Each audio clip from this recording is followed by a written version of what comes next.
Carole Villers, architecte urbaniste pour Arcam.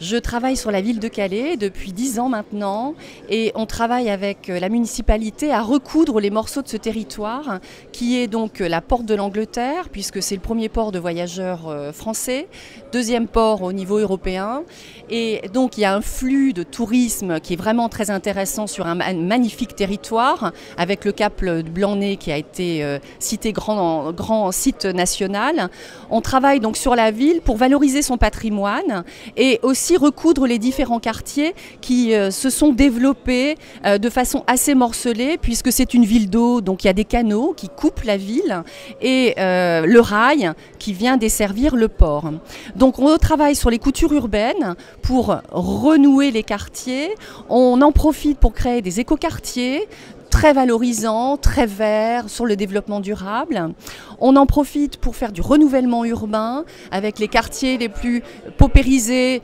qu'on revalorise avec des espaces publics qualitatifs.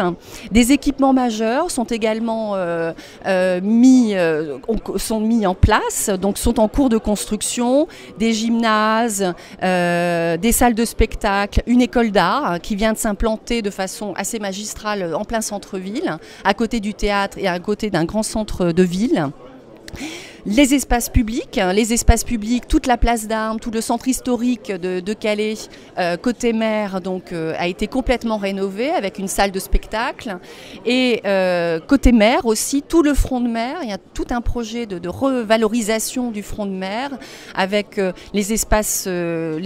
piétons sont revalorisés, la voiture est mise en arrière et voilà, pour redonner une belle plage à la ville. Port 2015, donc c'est le top départ de ce développement puisque les travaux sont engagés et donc 1,7 milliard sont engagés pour accueillir les nouveaux ferries donc qui seront beaucoup plus grands, les nouveaux paquebots et ça permet donc de capter, donc Calais mise toujours sur le développement du flux de voyageurs et donc capte aussi par le tourisme avec un golf qui se développe sur Sangatte et puis Heroic Land avec donc un parc d'attractions qui va arriver